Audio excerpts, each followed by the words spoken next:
बिस्मिल्लाहिर्रहमानिर्रहीम। प्रोग्राम पूरा सच के साथ मैं हूं आपकी मेज़बान फ़ज़ाइल आसिम। नाज़रीन, पंजाब का तालीमी निज़ाम एक बार फिर बहुत ज़्यादा क्राइसिस का शिकार होता जा रहा है। सुनने में ये आ रहा है कि ये जो सरकारी स्कूल हैं इनको एनजीओज़ के हवाले किया जा रहा है, मगर सवाल ये पैदा होता है कि तलबा तो मौजूद हैं, उस्तादज़ा की कमी होती जा रही है। इस सब पे आज अपने प्रोग्राम में हम बात करेंगे। हमारे साथ स्टूडियोज़ में हमारे रिपोर्टर कामरान अली मौजूद है, लेकिन उससे पहले हम चलते हैं अपने पैकेज की जानिब।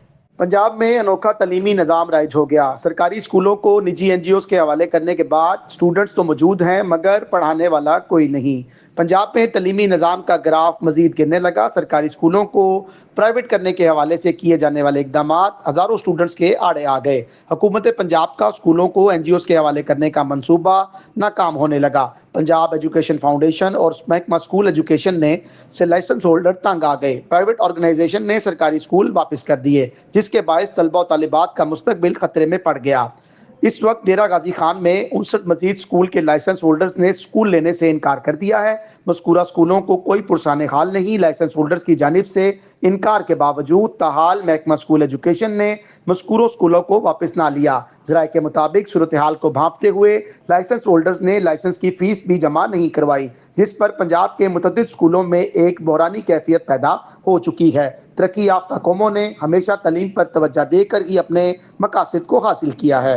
जी नाजरीन, पैकेज आपने मुलाहिजा किया। अब कामरान से जानते हैं कि आखिर ये फैसला क्यों किया गया कि इन स्कूलों को, जो सरकारी स्कूल हैं, उनको एनजीओज़ के हवाले किया जाए। जी Kamran, thank you so much for joining us. बिस्मिल्लाहिर्रहमानिर्रहीम। लाखों करोड़ों दरूद नबी अकरम सल्लल्लाहु अलैहि वसल्लम और उनकी आल पर शुक्रिया। फ़ज़ाइल, कुछ तलीमी निज़ाम में हम बहुत अरसे से देख रहे हैं, कुछ ऐसी खबरें हमें नहीं मिल रही कि जिसमें ये देखा जाए कि हमारा तलीमी निज़ाम जो है वो बेहतर हो रहा है। ठीक हो गया। प्रोग्राम के आगाज़ में आपको थोड़ा ये भी बता दूं कि जिन कौमों ने भी तरक्की की है, जिन ममालिक ने भी तरक्की की है, उनका जो तमाम तर दारोमदार था वो क्वालिटी एजुकेशन के ऊपर था। जापान की मिसाल ले लें, उसके ऊपर बहुत इंपॉर्टेंट है। जी, जापान की मिसाल इसलिए दे रहा हूँ कि जापान वो एक ऐसा मुल्क, एक इस वक्त वो दुनिया का तरक्की याफ्ता मुल्क है, टेक्नोलॉजी के हवाले से भी, अपनी प्रोडक्ट के हवाले से भी और सफाई सुथराई के हवाले से भी। जापान ने जो तरक्की की उसका तलीमी निज़ाम था जिसके सर पर उसने आज तक इतनी तरक्की की हुई है। पाकिस्तान की पसमानदगी और पाकिस्तान के दीगर एशिया से जुड़े हुए मुल्क हैं। भारत काफ़ी आगे चला गया हमसे तालीम के निज़ाम में, लेकिन हम थोड़ा पीछे हैं। उसकी वजह यह है कि हमारे जो लीडरान हैं, जिन्होंने ये मामला सारे बनाने हैं, जो जिम्मेदार हैं इस मामले के, उनकी कोई तवज्जो ख़ास इस जानिब नज़र नहीं आ रही। और अगर तवज्जो है भी तो एक हसार है जो टूटता हुआ दिखाई नहीं दे रहा, और वो है प्राइवेट ऑर्गेनाइजेशंस का। एनजीओज का आप लगा लें, या जो प्राइवेट स्कूल मालिकान हैं उनको लगा लें, या जो, मैं किसी एक स्कूल का नाम नहीं ले रहा, मैं किसी एक प्राइवेट कॉलेज का नाम नहीं ले रहा, मैं किसी एक प्राइवेट यूनिवर्सिटी का नाम नहीं ले रहा, लेकिन ये मुझे इल्म है इस बात का बड़ा बखूबी कि सरकारी यूनिवर्सिटी में अगर किसी की 1500 रुपये फ़ीस है तो यूनिवर्सिटी में 1.5 लाख रुपये है। ये मेरे इल्म में है। अगर प्राइवेट स्कूल में फ़ीस किसी बच्चे की जो है वो 2000 या 2000 से शुरू होती है और 10,000 और 20,000 तक जाती है, और लेकिन सरकारी स्कूल में 20 रुपये फ़ीस है, तो चाहिए तो ये था कि आम आदमी को भी तालीमी सहूलियात ऐसे ही मिलती जैसे कि एक प्राइवेट स्कूल मालिकान बच्चों को प्रोवाइड कर रहे हैं। और उनका जो है वो तालीम के साथ मैं एक लफ्ज़ शशका भी इस्तेमाल करूँगा। शशका का लफ्ज़ इसलिए इस्तेमाल कर रहा हूँ कि तालीम वही है, सिलेबस वही है, लेकिन शशके का लफ्ज़ इसलिए इस्तेमाल किया कि वहाँ तालीम कम है, शशका ज़्यादा है। वहाँ पर जो एक्टिविटीज़ हैं वो ज़्यादा है, वहाँ पर जो बच्चों को स्किल्स के ऊपर काम किया जाता है। स्किल्स तो खैर नहीं कह सकते क्योंकि आए दिन यहाँ पर कलर डेज होते हैं। आज ऑरेंज डे है तो बच्चे को ऑरेंज ड्रेस पहना के भेजें, उसको ऑरेंज बलून दें, फ्लावर डे है तो उसको फूल दे के भेजें। तो इस तरह की मुख्तलिफ एक्टिविटीज़ हमें प्राइवेट स्कूल्स में जो है वो नजर आती है। अच्छा, अब प्रोग्राम की जो अहमियत है वो इसलिए भी ज़्यादा है कि एक ऐसा जो है वो काम हो गया पंजाब हुकूमत से, जो आप सुन के आपको हैरानगी भी होगी, थोड़ी सी शर्मिंदगी भी होगी कि करने तो हम कुछ अच्छा जा रहे थे लेकिन हो हमसे उल्टा गया है। मामला ये है कि कुछ ऐसे स्कूल, पंजाब हुकूमत ने ये फैसला किया कि जो सरकारी स्कूल हैं इस पे बड़ा वावेला भी हुआ, लोगों ने एतराज़ात भी उठाए और टीचर्स ने धरने भी दिए, माल रोड पर भी, सेक्रेटेरिएट पे भी, चेरिंग क्रॉस पर भी धरने इसलिए दिए कि जनाब हमारी नौकरी सरकारी है, तो आप अगर स्कूल प्राइवेट करेंगे तो हमें भी डेफिनेटली प्राइवेट कर देंगे, तो हमारा भी निज़ाम ज़िंदगी जो है वो एक प्राइवेट मुलाजिम की तरह हो जाएगा। तो मैंने इस पर वज़ीर तालीम पंजाब राना सिकंदर साहब से सवाल किया कि सर ये क्या होने जा रहा है, और क्या ये जब स्कूल प्राइवेट होंगे तो क्या ये टीचर्स भी प्राइवेट हो? तो उन्होंने कहा नहीं ऐसा नहीं होगा। ये जो स्कूल हैं ये तो प्राइवेट होंगे, एनजीओज इनको अपना टेक ओवर करेंगी, लेकिन ये जो टीचर्स हैं ये सरकार के खाते में रहेंगे। तो मुझे जवाब हजम नहीं उनका हुआ। मैंने जवाब तो उनका सुन लिया, लेकिन जवाब मुझे हजम इसलिए नहीं हुआ कि जब एक ऑर्गेनाइजेशन किसी चीज की जिम्मेदारी ले रही है तो सरकार को क्या पड़ी है कि सरकार टीचर्स को तनख्वाहें दे, सरकार को क्या पड़ी है कि सरकार उसको तनख्वाहें दे, जबकि कमाई सारी वो एनजीओ कर रही है, फीसिस एनजीओ चार्ज करेगी ना, वो तो नहीं करेगा कि गवर्नमेंट उसको पैसे ले। तो ये एक मिला जुला जवाब था उनका, तो मैं मुस्कुराया भी उनका जवाब सुन के। तो इस पर मैंने कोई आर्गूमेंट नहीं किया। वजह ये थी कि वो वज़ीर तालीम है और मिनिस्टर हैं, सुपर मिनिस्टर हैं, पावर में है, तो मैंने कहा सर शुक्रिया आपकी मेहरबानी, लेकिन हकीकत में ऐसा होता दिखाई नहीं दे रहा। अच्छा, अब चलते हैं जरा थोड़ा सा स्कूल्स की जानिब के, हुआ क्या, ये कैसे, किसने फैसला, इनको फैसला क्यों करना पड़ा कि हम अदारों को करना पड़ा, क्या वजूहत थी? हाँ। ये लोग ये समझ रहे थे कि जो सरकारी स्कूल जहाँ पर 100 से कम तादाद है बच्चों की, ठीक हो गया, वहां पर कोई इतनी आमदन तो है नहीं, तो ये तो लॉस में ही जा रहे हैं। फीस तो होती नहीं है ना सरकारी फीस तो नहीं होती, लेकिन चले अगर 2-3 हज़ार की स्ट्रेंथ वाला स्कूल है तो 20 रुपए फीस है, तो बड़े अच्छे खासे पैसे जमा हो जाते हैं। अच्छा। तो कम से कम इतने तो पैसे जमा हो जाते हैं कि टीचर्स की जो सैलरी है वो मैनेज हो जाती है, या बिजली का बिल मैनेज हो जाता है, या पानी के या दीगर जो सफाई सुथराई के अखराजात है वो तकरीबन ऑलमोस्ट मैनेज हो जाते हैं। वैसे तो एक अजीब सी बात करने लगा आपसे, जिम्मेदारी तो वैसे रियासत की बनती है, तालीम, सेहत, इलाज, सारी चीज़ें, ये तो जिम्मेदारी रियासत की है प्रोवाइड करना, लेकिन इसके ऊपर एक माफिया जो है वो मुसल्लत हो चुका है इस वक्त, जो प्राइवेट स्कूल मालिकान है, जो बड़ी बड़ी लंबी चौड़ी फीसें भी लेते हैं और सारे मामला करें। अच्छा, गवर्नमेंट ने ये फैसला किया कि जनाब इसको हम जो है वो एक प्राइवेट एनजीओज, डिफरेंट एनजीओज जो लाइसेंस होल्डर्स हैं, हाँ। उनके हम हवाले कर देते हैं और उनको कहते हैं कि आप ये चलाएं। उन एनजीओज ने ये जो महकमा स्कूल एजुकेशन डिपार्टमेंट है और एक पेफ है हमारा, पंजाब एजुकेशन फाउंडेशन, इनके साथ एक जो है वो एग्रीमेंट किया, उसकी कॉपी भी हमारे पास है, अपने नाज़रीन के साथ शेयर भी करेंगे। अच्छा, अब उसमें ये हुआ कि जब ये एग्रीमेंट हुआ तो उन्होंने कहा जी ये स्कूल आप हमारे यहाँ, ये वो स्कूल थे जिनमें तादाद 100 से कम थी। अच्छा, एनजीओ ने ये सोचा कि ये स्कूल बच्चों की तादाद तो 100 से कम है, लेकिन जब मैं इसको रेनोवेट करूँ, एनजीओ ने खुद सोचा जब मैं अपना जो है वो यूनिफॉर्म इंट्रोड्यूस कराऊँ, अपनी किताबें बुक्स लेके आऊँ, तो यकीनन बच्चे आएंगे।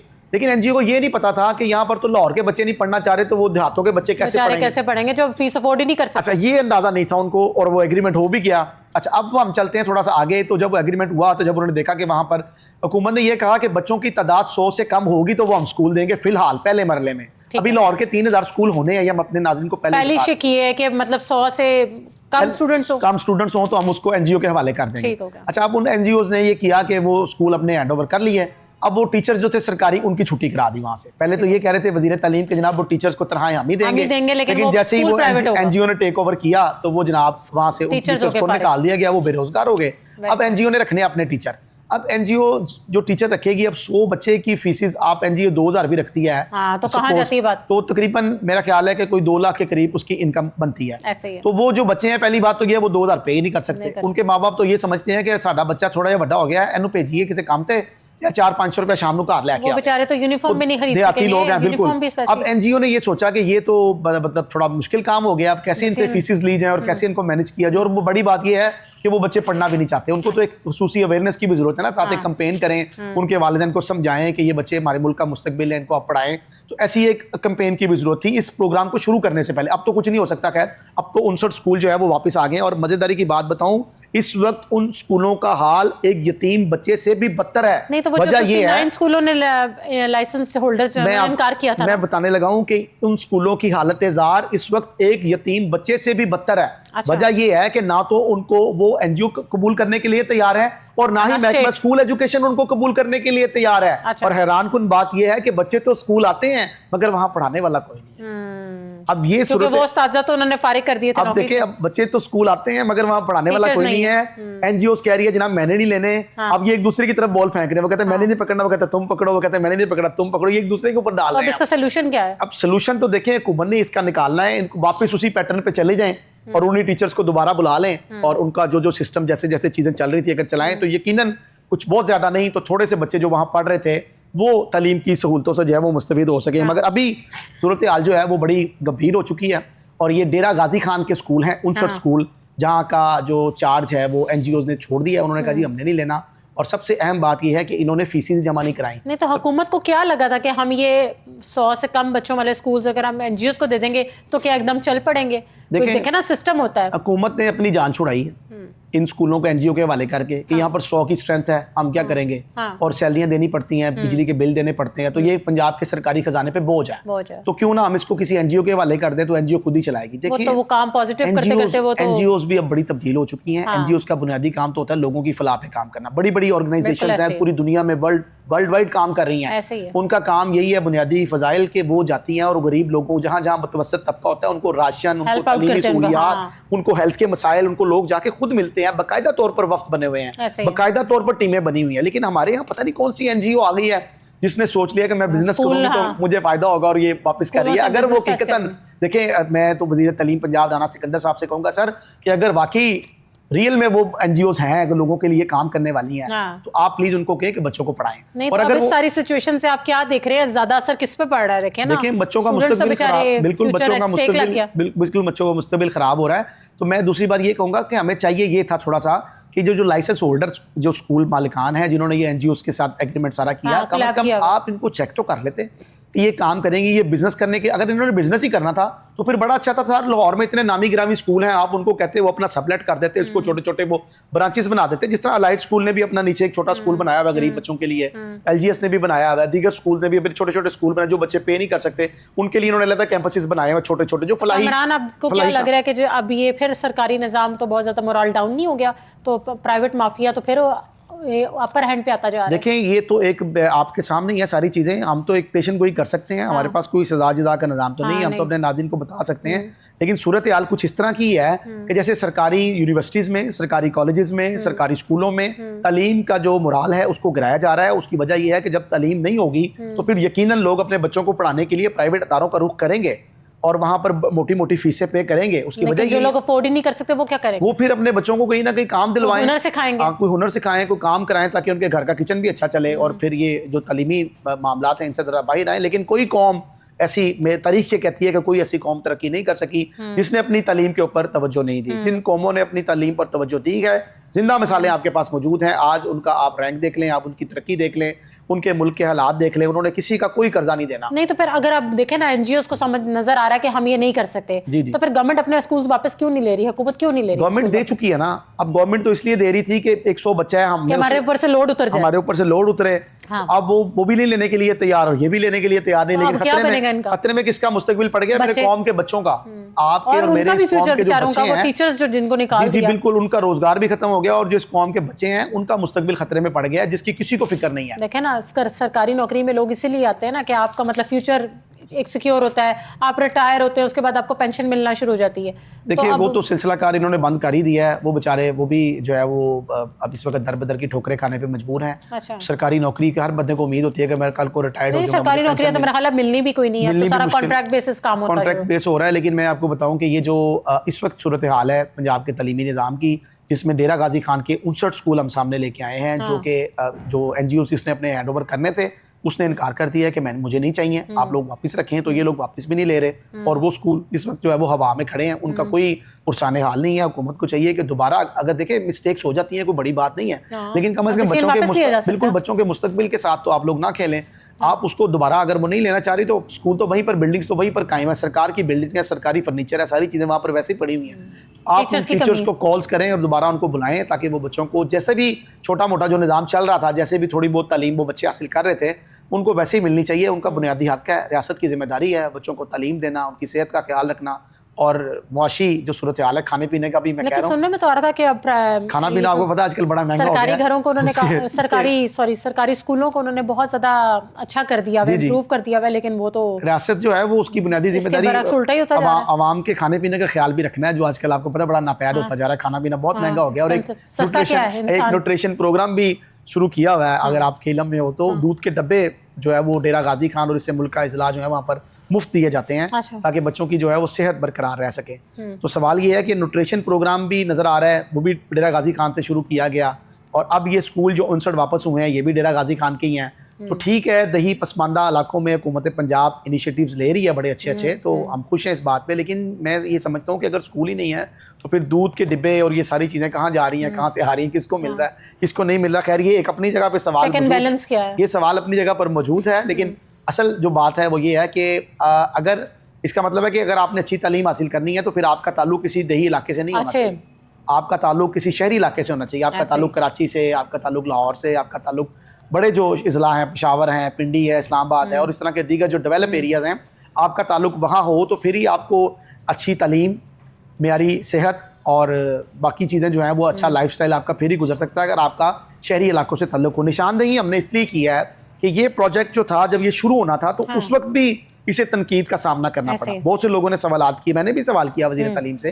कि सर ये क्या होने जा रहा है। तो उस वक्त उन्होंने कहा था कि ये बच्चे तो हम प्राइवेट जरूर करें, लेकिन स्कूल जो हैं ये सारे मामला, सारी चीज़ें जो हैं ये ऐसे ही चलेंगी, इसको एनजीओ अपने हैंड ओवर कर रही है। लेकिन अभी सूरत हाल बिल्कुल जवाब नहीं मिल सकता। जी बिल्कुल, अभी सूरत हाल जो है वो बिल्कुल मुख्तलिफ होती हुई जो है वो दिखाई दे रही है। और स्कूल जो है ये एक बुनियादी चीज़ है। जब आपने ज़िंदगी की शुरुआत करनी है, बच्चे ने स्कूल ही जाना है पहले, और उसके बाद ही उसने अपने मामला जो है वो आगे ज़िंदगी के चलाने हैं। तो अगर उसकी बेस अच्छी होगी, हमारे यहाँ जो आजकल की जो मॉडर्न माएँ हैं वो ये भी चाहती हैं कि हमारा बच्चा जो है वो स्कूल जाए तो उसकी बेस बड़ी अच्छी हो, वो बेस उसकी स्ट्रॉन्ग होगी तो आगे जाएगा। चाहे वो, अब थोड़ा सा मैं आपको बताऊँ, एक जर्मन एक मुल्क है ऐसा जहाँ पर 7 साल से कम उम्र बच्चे को स्कूल में भेजा ही नहीं जाता। हमारे यहाँ जब बच्चा 3 से 3.5 साल को और मुश्किल से मामा पापा कहना शुरू करे, उसी वक्त जो है वो माँ बाप की कोशिश होती है कि उसको स्कूल भेज दें। ये उस बच्चे के साथ ज्यादती है।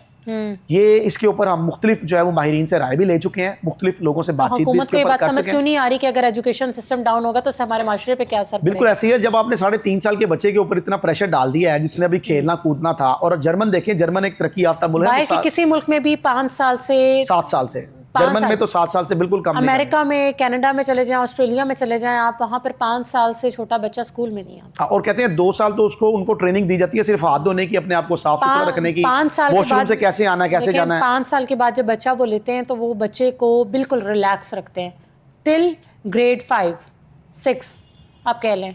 तो आप उस टाइम में वो बच्चा सिर्फ खेलता है, खाएगा पिएगा, वैसी लर्निंग हो रही होगी। बट हमने प्रेशर नहीं है उनके ऊपर, बैग्स में किताबें नहीं। अब तो इस तरह के वाकयात मीडिया में रिपोर्ट होने के बाद कम हो गए, लेकिन टीचर्स ने डंडे भी बनाए थे, उसके ऊपर टेप लपेटी होती थी, तो वो डंडों से भी इनको मारते थे। जैसे वो सिस्टम मेरा ख्याल है अब नहीं है, थोड़ा कम हो गया है। लेकिन कहीं जगहों पर अभी भी है कान मरोड़ने का रिवाज, और छोटा मोटा थप्पड़ जो है वो अभी भी टीचर्स अगर घर से गुस्से में आई हो तो फिर वो कर देती हैं, इस तरह के मामला जो है वो कर देती है मैनेज। लेकिन असल हमारा मकसद जो है वो आज का प्रोग्राम करने का ये है कि जहाँ पंजाब का बाकी जो मामलात हैं वो पस्ती की तरफ जा रहे हैं, तो महकमा तलीम को भी चाहिए कि इसके ऊपर खुसूसी तवज्जो दे। देखिए, तमाम चीज़ें, तमाम मामलात, तमाम सिस्टम जो है वो चल जाता है, मगर तालीमी निज़ाम जहाँ कमज़ोर होगा वो कौम कभी भी तरक्की नहीं कर सकती, क्योंकि एजुकेशन तो बेस है आपकी। जी बिल्कुल। अगर आप तालीम के मैदान में आगे हैं, बाकी सारे मैदानों में पीछे हैं, तो फिर आप तरक्की कर सकते हैं। लेकिन आपको पता है कितने बच्चे तो इन पसमानदा इलाकों से निकल के तो अफसर आपको नजर आते हैं, वो ज़्यादा पढ़ते हैं, वो इसलिए पढ़ते हैं, वो इसलिए ज्यादा पढ़ते हैं क्योंकि उनके पास वो फैसिलिटीज नहीं है जो शहरों में लोगों के पास होती है। टैलेंट बहुत ज्यादा है और पाकिस्तान में टैलेंट की कमी भी नहीं है, सिर्फ थोड़ा सा चीज़ों को मैनेज करने की जरूरत है, टीचर्स की जरूरत है। हुकूमत ने अपने ताईं तो किया इस मामले को सारा, और चीज़ें करने की कोशिश भी की, मगर अब जो शर्मिंदगी का बाइस बन रहा है ये मामला, इस पर पंजाब हुकूमत को चाहिए कि खुसूसी तवज्जो दे, क्योंकि स्कूल हमारे हैं, बच्चे भी हमारे हैं। ऐसे क्राइसिस में जो फंसे हुए स्कूल है उनके लिए। जी बिल्कुल। इस वक्त तो ये चाहिए कि जो 59 स्कूल वापस हुए हैं ना, जो एनजीओ भी नहीं ले रही, ये लोग भी नहीं ले रहे, तो है तो ये इनकी प्रीमिसेस ना, हुकूमत की प्रीमिसेस है कि इसको कम से कम कबूल तो करें। बच्चे तो हमारे ही हैं ना, बच्चे तो हमारे हैं, उनकी तालीम का ख्याल करें। गवर्नमेंट को चाहिए जब तक उसमें कोई एनजीओ एग्री अगर नहीं होती तो छोड़ें, आप जैसे चीजें चल रही हैं उसको चलने दें। और रही बात लाहौर की, अगर ये तजर्बा लाहौर में से टेकअप करें, और जी बिल्कुल, अगर ये तजर्बा लाहौर में भी करने की इन्होंने कोशिश की, तो जब ये तजर्बा बाहर के इस्लाम में कामयाब नहीं हो, तो मेरा जाती राय है कि शायद ये लाहौर में भी ये तजर्बा कामयाब हो ही नहीं सकता, इम्पॉसिबल। तो जैसे सूरत हाल चल रही है, इसको अगर ऐसे ही चलाएं और टीचर्स को, क्वालिफाइड टीचर्स को भर्ती करें और इनरोलमेंट करें कि कहाँ पर क्या मामला हैं। लाहौर में एक जगह पर मॉडल टाउन में जाली इनरोलमेंट भी पकड़ी गई है लाहौर में एक जगह पे। तो मामला ये है कि ये सारी चीज़ें जो है गवर्नमेंट को इसके ऊपर देखना होगा कि ये बच्चे कितने हैं, क्या मामला हैं, कैसे चीज़ें चल रही हैं। हुकूमत जो है वो पंजाब एजुकेशन फाउंडेशन जो है ये 1500 के करीब एक बच्चे को जो है वो पे भी कर रहे हैं कि आपके स्कूल में अगर बच्चे हैं पसमानदा इलाके से ताल्लुक़ रखते हैं, गवर्नमेंट उनको पे करती है। लेकिन इसमें भी थोड़ा शफाफियत की जरूरत है। तो स्कॉलरशिप्स, वजीफे जो हैं वो इतने ज़्यादा दिए हैं, वो अपनी जगह पे हैं। देखिए, वज़ीर आला पंजाब जो मरियम नवाज शरीफ साहिबा हैं, इन्होंने ऐसे तारीखी काम किए हैं, एक खातून वज़ीर आला होकर इन्होंने पंजाब की तकदीर बदल दी है। इसमें कोई दो राय नहीं है। सियासी इख्तलाफात, ये बाकी चीज़ें, ये नारे, ये सारी चीज़ें चलती हैं, लेकिन उन्होंने रियलिटी में करके दिखाया। उन्होंने ये बताया है कि जनाब अगर कोई ईमानदारी से काम करना चाहे तो ये मुल्क तरक्की कर सकता है। उन्होंने ई बाइक्स दी, उन्होंने लैपटॉप्स दिए, उन्होंने स्कॉलरशिप्स दी। आप देखिए हेल्थ में कितना काम कर रही हैं, उन्होंने एक हॉस्पिटल बना दिया है जो आपको। और अभी रिसेंटली मैंने प्रोग्राम किया था, हेल्थ कार्ड्स जो इशू करी हैं, जो हार्ट और उसके कैंसर पेशेंट्स के लिए है। जी बिल्कुल। उसके अलावा आपका इलेक्ट्रिकल बसें आई जो, उसके अलावा एक ग्रीन बस जो है वो इलेक्ट्रिकल चल रही है, पीरा फोर्स बना दी, पीरा फोर्स बनाई है। इसके अलावा एक और बसेस जो है वो खवातीन के लिए, जिनको पिंक बस का नाम दिया जाएगा, वो भी मंसूबा जो है वो शुरू किया जा रहा है। इसके साथ साथ आपके लाहौर की गलियां, मोहल्ले, सीवरेज का निजाम, सड़कें और ट्रैफिक के मामलात। अब देखें चीजें इतने अरसे की बिगड़ी हो, खराब हो, तो एकदम से तो ठीक नहीं हो सकती, थोड़ा टाइम लगता है। हाँ, इस वक्त लोग इतने टेन्योर में भी उन्होंने काफी कुछ जी बिल्कुल कर रही हैं, लेकिन थोड़ी सी वज़ीर आला पंजाब मरियम नवाज शरीफ साहिबा की तवज्जो तालीम की तरफ दिलवाना चाहते हैं कि मैडम आप स्कूल्स का भी थोड़ा तवज्जो दें ताकि यहाँ पर भी क्वालिफाइड टीचर्स भर्ती किए जाए। जो लोग 30-30 साल से 35-35 साल थे 8-8 10-10 जमातें पास करके टीचर्स का और हेड मास्टर्स का ओहदा संभाले बैठे हैं, जरा इनका भी देख लें आप जाके, इनका भी इंटरव्यू खुद करें और एक कमेटी बनाएं जो ये फैसला करे कि टीचर्स कम से कम क्वालिफाइड, कम से कम जो है वो